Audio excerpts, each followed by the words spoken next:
Bonjour, je m'appelle John Alfredson, and I am the drummer.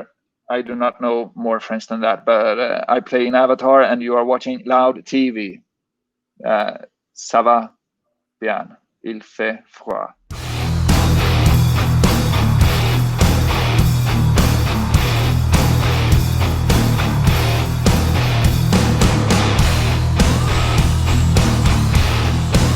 So, I heard there's a new Avatar album. It's out in August. Yeah. And there are a lot of changes for, can we say it's a new era for Avatar? Yeah, definitely. If you compare to where we are coming from, which was Avatar Country, which was a very much a detour in what Avatar is about. So yeah, it's definitely a new era. This is new because you have recorded and you led the album produced by Jay Reatard in Los Angeles. We have a thing for going places when we record. It's just something that like we don't want to just we don't want to be in Gothenburg because we live in Gothenburg. We have our families in Gothenburg, friends in Gothenburg. We just have to escape from that because when we're recording, we kind of just want to focus only on what we're doing together and what we're creating. And you know, if you have friends coming to the studio all the time, it's super nice and it's super fun, but we do not want to hang out with them then. We want to just focus on what we're doing. So for that reason, it's a good idea to us to travel places when we record. So we did this one in LA, we did Feathers and Flesh, we did in Germany, Hilly Apocalypse we did in Thailand, and the rest is done in Gothenburg. Okay. I've heard that it was a pretty live recording. That was something that we decided pretty early on that we wanted to do with this album. Hilly Apocalypse was also recorded this way, and this is how you record an album back in the days. And we just wanted to pick that up again. It's like it's what music is about, is, you know, finding grooves, play live, and not be too perfect, I think. And we really wanted to do it that way this time around. So it's live, no click tracks. How did you work with Jay in studio? How did you record with him? We set up a drum kit and then we started to play. No, but I think one of the main differences with this album compared to we also did Avatar Country with Jay is that for this album we spent a lot of time in the writing process. It was a very long process to write this album, and so over the course of maybe almost 1.5 years, every time we were in LA, we managed to put, so we had 1 day off in LA, and I think I probably spent like 5 times in LA over the course of 1.5 years, where we just sat in meetings with Jay Reatard in his studio, listening to our demos, talking through what we're doing, and just a lot of thought went into the process of making this album. And so it was when we came to the studio to actually start to record this, it was not like it was the first time we met Jay Reatard or the first time he got to hear any of this, because he was involved for so long time before in the process of writing this album. So it was, you know, it was just, hey, how are you doing? Good to see you again. Saw you like a month ago, but nice to see you again. Here we go. How did you work? It's a pretty fast album. Did Hmm.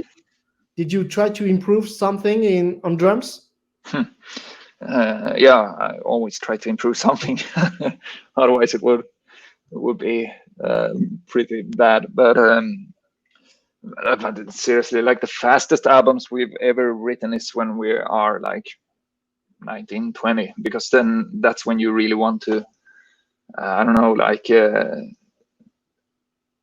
prove something to yourself and people around you. And with age, you get wiser and you kind of lose that need or urge to prove anything to anyone. So technically, I would probably say I was a better drummer when I was 18 or 19, because that's when I practiced as hell. But nowadays, I'm not practicing as hell anymore. I got other things to do.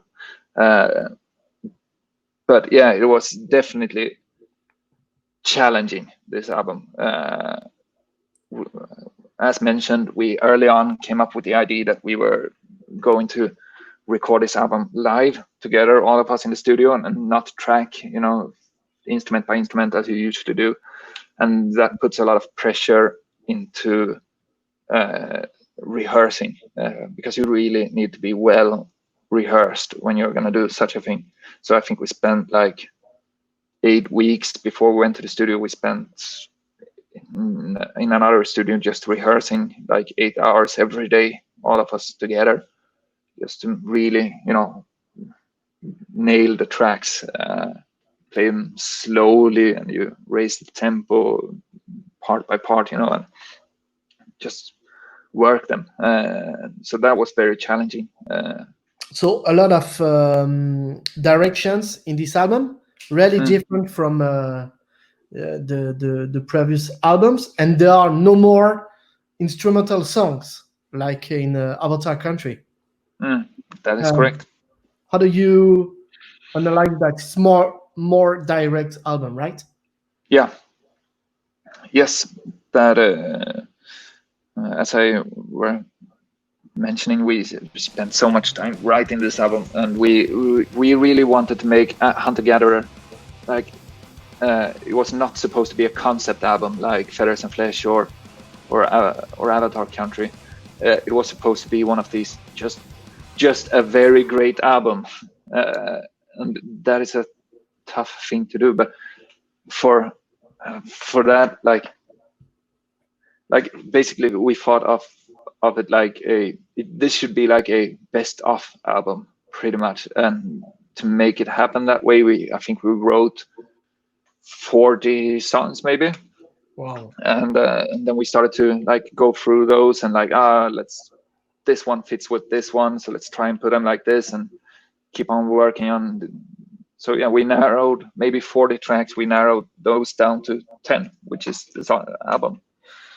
The instrumental tracks on Avatar Country, it's they serve a purpose on that album. We usually don't do many instrumental tracks, but for Avatar Country they serve a purpose, and that is uh, that is that album is it's a comedy. But if we would have done 10 tracks, which is the definition of an album if you ask a record label, uh, with just lyrics about the king and the king's greatness, you know, then it's not funny anymore. It's a balance act. So I think there was just room to make 6 tracks with vocals, and that was or 7. Uh, so yeah, they serve a purpose Mhm. on Avatar Country, but we didn't need that for this one. And so, as I mentioned, it's a really direct album, but there are opposite songs. When you take the song "Gun" to Mm, "When All But Force Has Failed," it's mm, really diversified, and up and down atmospheres. It was mm. uh, it was a conscious choice from your part. Yeah, yes, absolutely.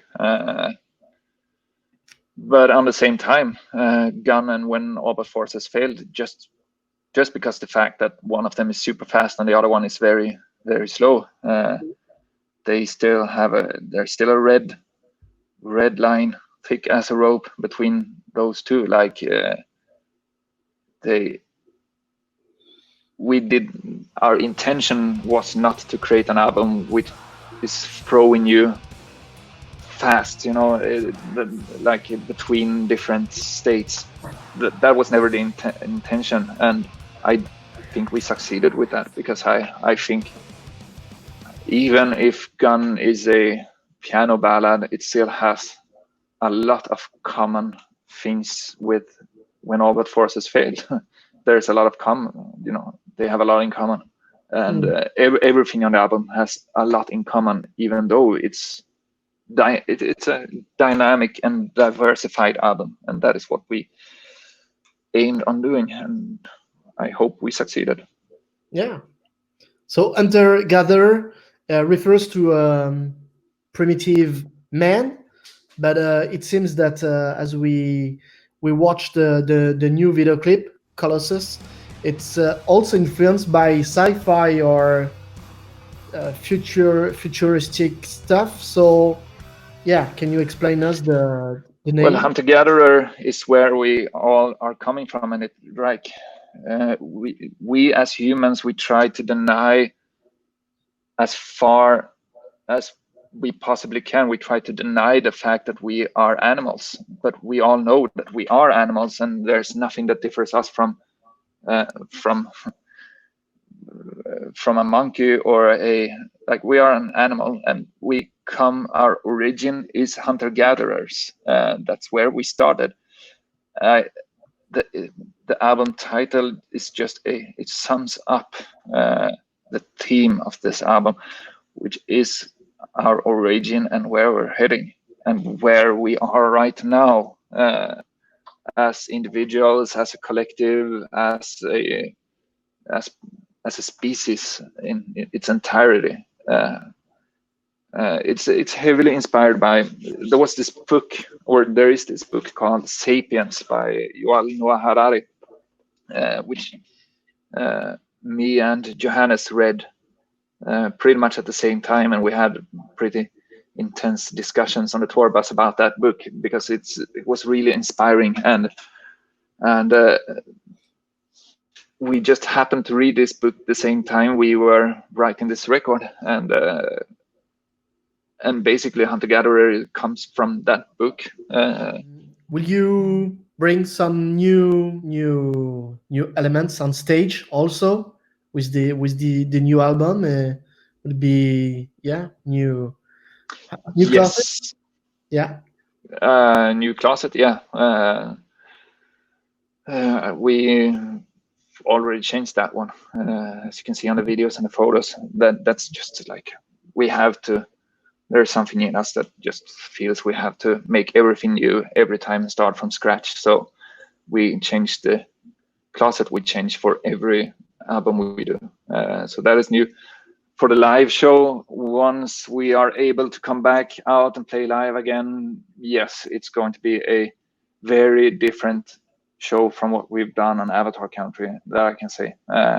We have all the sketches and everything. It's like we have our stage designer, me and him. We work closely together, and we've been working out this 3D sketches and everything of the stage. It's fucking awesome. And then came Corona, and here we are. It's put on hold. And But we are waiting for times to get better, and as soon as they are, we will come out there and we will put on a hell of a show. yeah. And do you have any help from people for the clothes and the elements on stage, except with this guy that you're talking about? Yeah, For clothes, especially. we have a lot of people that we work closely to, but it's all people that we worked with for a very long time. So and it's people we knew since we were kids, basically. The costume designer is the girl Michaela.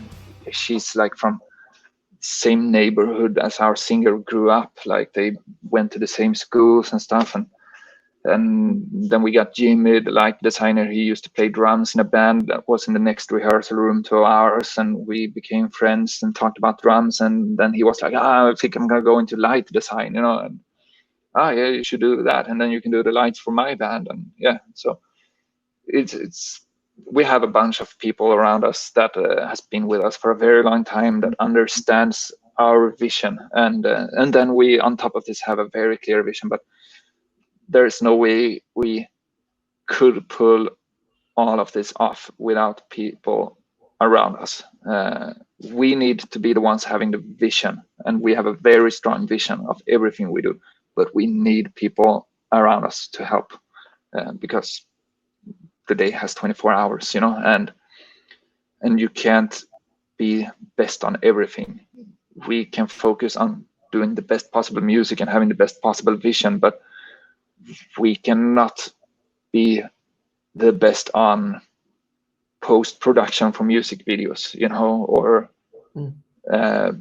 programming light designs.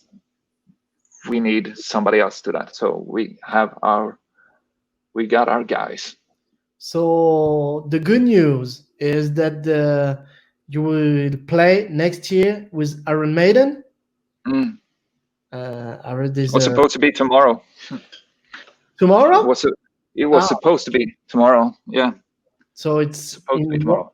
1 year. And could you imagine that 20 years ago, playing with Iron Maiden?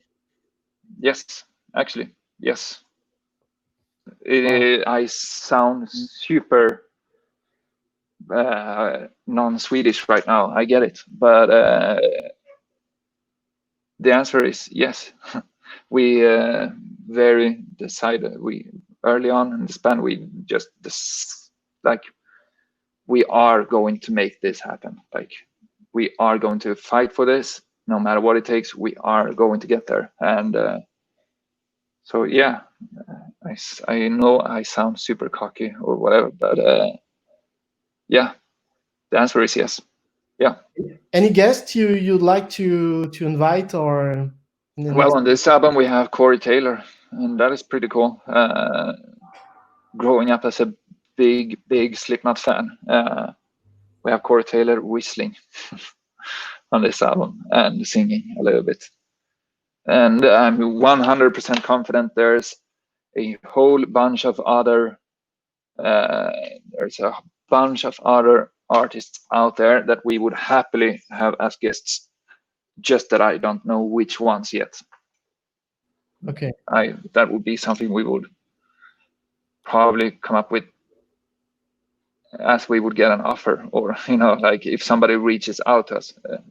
Most of the times I would say no, we're not interested in having guests like that, but if the fit is right and for the song, it makes perfect sense, and then we would go for it. And did you meet Corey in studio, or you recorded on his site? Yeah, No, he came to the studio.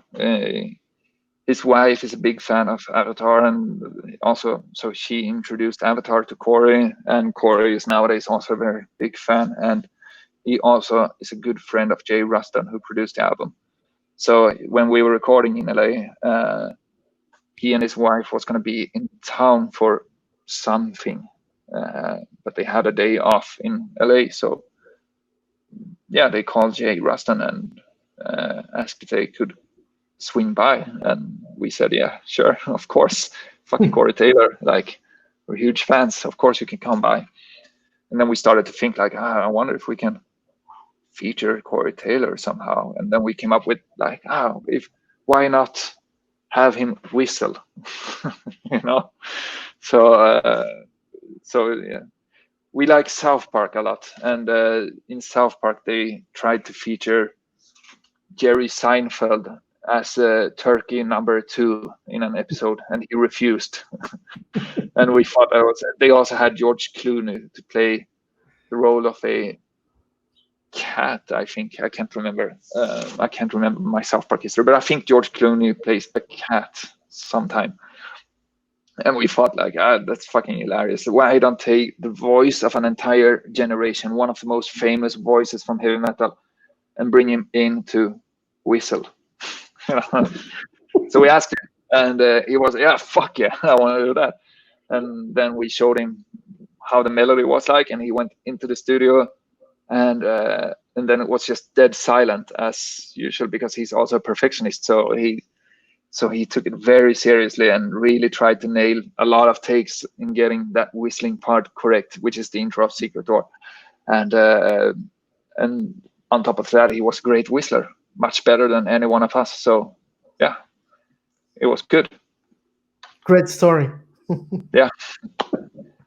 Okay, this is the end now. Thank you, John. Thank you. It was And very nice being here. yeah, and see you hopefully next year on the road. Oh yeah, I hope so. Stay safe. I try to.